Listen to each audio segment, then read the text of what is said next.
tione vamwe vakashandisa kutenda uku vakarwirwa pamatambudziko avakanga vanawo. Ngatiendei pana Mark chapter 5.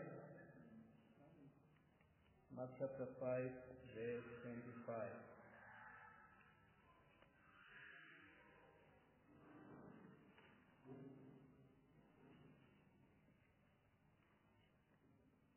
Mark chapter 5 verse 25.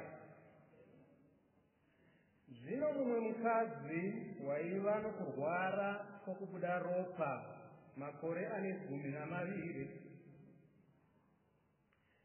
wakanga aoneswa nhamo nen'anga zhinji, akapedza zvose zvaakanga anazvo asina kutongobatsirwa asi kungonyanyiswa.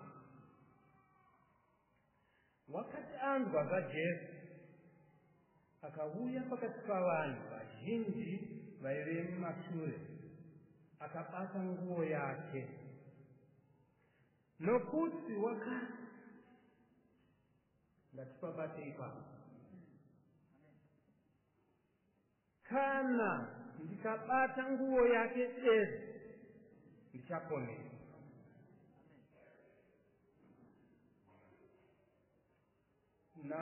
Nauri pano ndemudzimai akanga ane urwere hwake kwemakore 12. Mudzimai uyu achirwara kudaro, hanzi akaoneswa nhamo nen'anga, pfuma ikabuda ikaparara. Asi hanzi nezvese izvozvo achifambira kun'anga kudaro aitsvaka kubatsirwa, asi hapana chakamubatsira. Instead, dambudziko rakanyanyisa. Nemhaka yei? Nekuti akanga achienda kuvanhu. Dambudziko rako kuti ripere haudi ruoko rwemunhu. Dambudziko rako kuti ripere haudi rubatsiro rwemunhu. Dambudziko rako kuti ripere ngatinzwe chii chakaitika. Hanzi wakati anzwa zvaJesu akauya pakati pavanhu vazhinji vaive mumashure, akabata nguo yake. Chakaitika kumukadzi uyu, rombo rakanaka rakaitika kwaari nderekuti ari padambudziko rake rekupererwa nepfuma achitsvaka rubatsiro, asi batsiro ikasavapo, dambudziko rikaramba richipesisa, dambudziko rikanyanyisa. Akati anzwa zvaJesu, mukati make mukava nechimwe chakamuka, mukati make mukava netariro yeupenyu, mukati make mukamhanya simba rekupora. Akataura. Vadikani, tingataura izvezvi zvatiri kuda kuwana kuna She, tingazitaura izvezvi.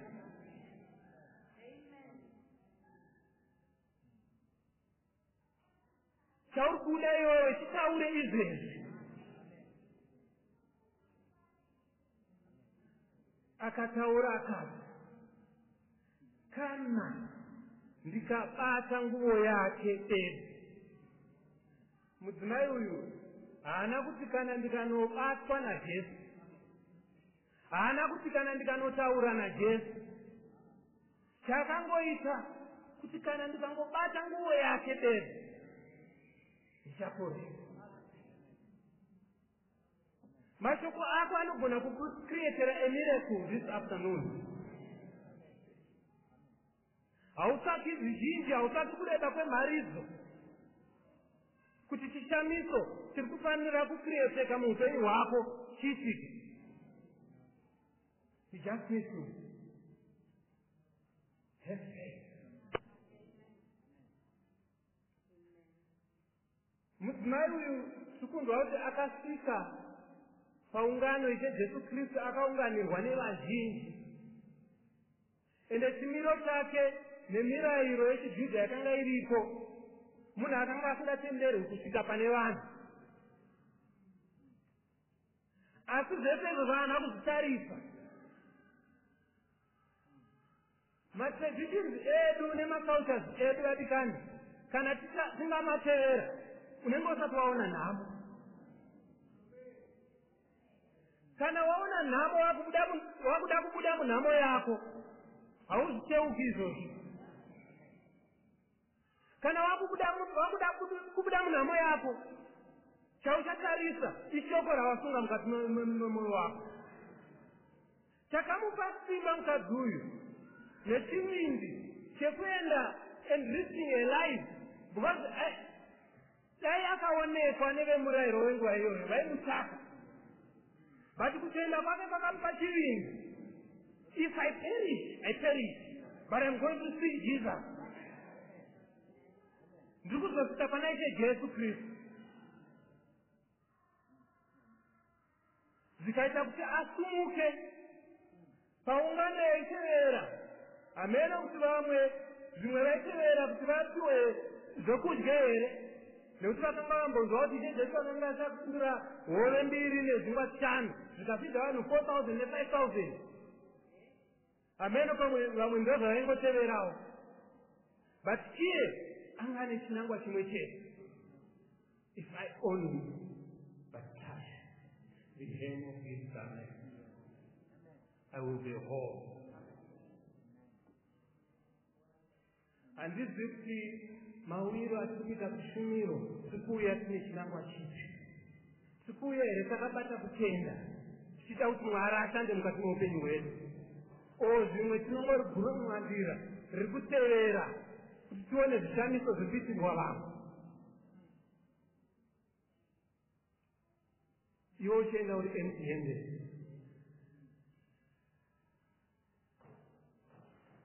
Nekusatenda vamwe tikudzokera takatakura kuti mitoro yatabva nayo. Tinobva kana tichiuya pashumiro vadikani semitoro, ngatiuyei tichizwa kuti mitoro yedu iri kuzotsurwa pano. Usabvuma kudzokera wakatakurazve dambudziko rawabva naro. Ndozi ukadzokera naro, Satan is going to multiply that burden. Saka masatana aya ndeekusiya matambudziko edu. Masatano ndeekusiya matambudziko edu. Mwari ngatisenya.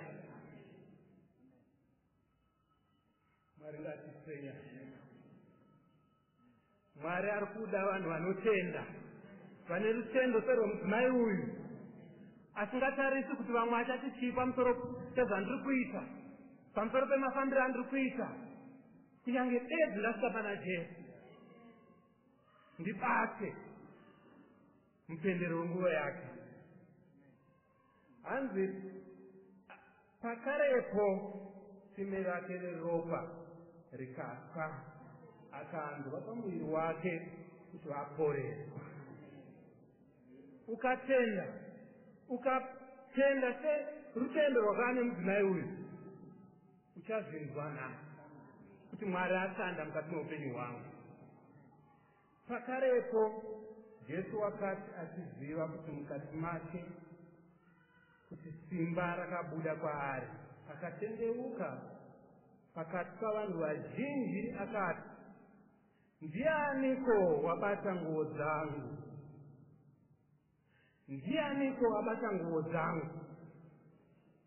Vadzidzi vake vakati kwaari, munoona vanhu vazhinji vanokumanikidzai zvino, mungati seiko ndiani wandibata?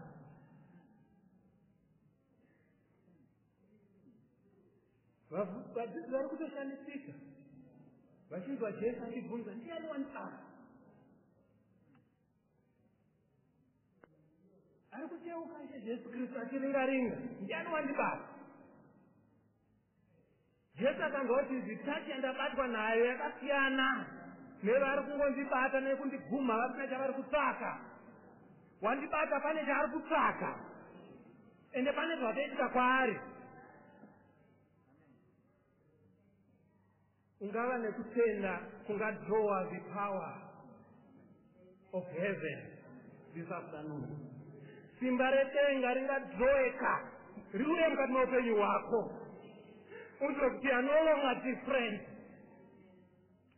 Touching Jesus is all that matters. Then your life will never be the same. There is only one way to touch Him. Just believe when you call Lord His name. You only need to believe. Unataka kumsiende hazitaki chini. You need to believe. Someone has to draw divine power into his life this afternoon. Ameno kingiani shumele neno kuna ngeyalinga munhu one chete. You can be the one. You can be the one. I shall draw a simba redenga this afternoon. Uende nemashoka akanaka ari kubva kuna Ishe Jesu. Hanzi mukadzi akasvika akadedera achiziva zvaitirwa, akauya ndokuzviwisira pamberi pake ndokumuudza zvirokwazvo zvose.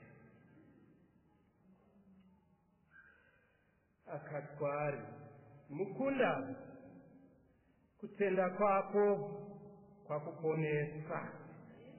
Enda nerugare upore kurwara kwako. The message of hope, the message of peace. Inogona kudilivwa mukati mwemoyo wako. Uende wave nerugare, uende usisina mutoro, usisina zvinorema. Kana bedzi ukatenda. Mwari ngatipe zvakanaka. Masikati akanaka kunani nani uchatenda napo. Romans chapter 10.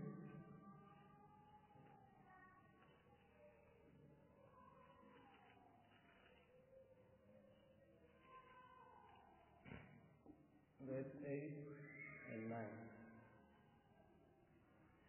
Asi kunoreveiko shoko riri pedyo newe mumuromo mako nomumwoyo mako ndiro shoko rokutenda ratinoparidza kuti kana uchipupura nomuromo wako kuti Jesu ndiye Ishe nokutenda mumwoyo mako kuti Mwari wakamumutsa kuvakafa uchaponeswa.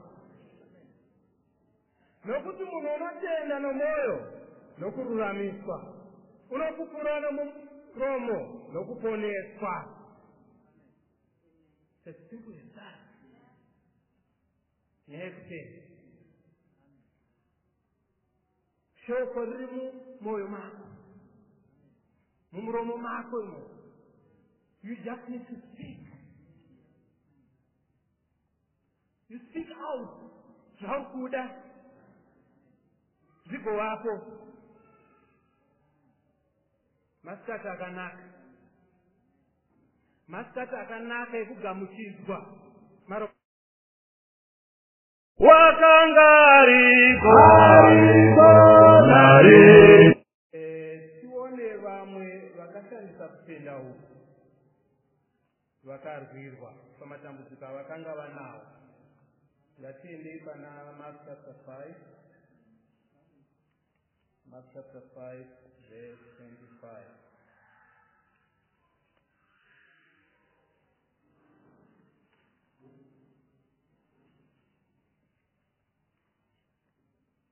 Mark chapter 5 verse 25.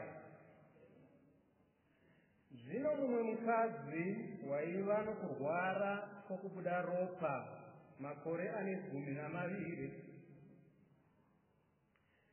wakanga aboneswa nhamo nen'anga zhinji, akapedza zvose zvaakanga anazvo asina kutongobatsirwa asi kungonyanyiswa. Wakati anzwa zvaJesu, akauya pakati pavanhu vazhinji vaive mumashure, akabata nguo yake, nokuti wakati, ngatipabate ipapo, kana ndikabata nguo yake bedzi ndichaponesa.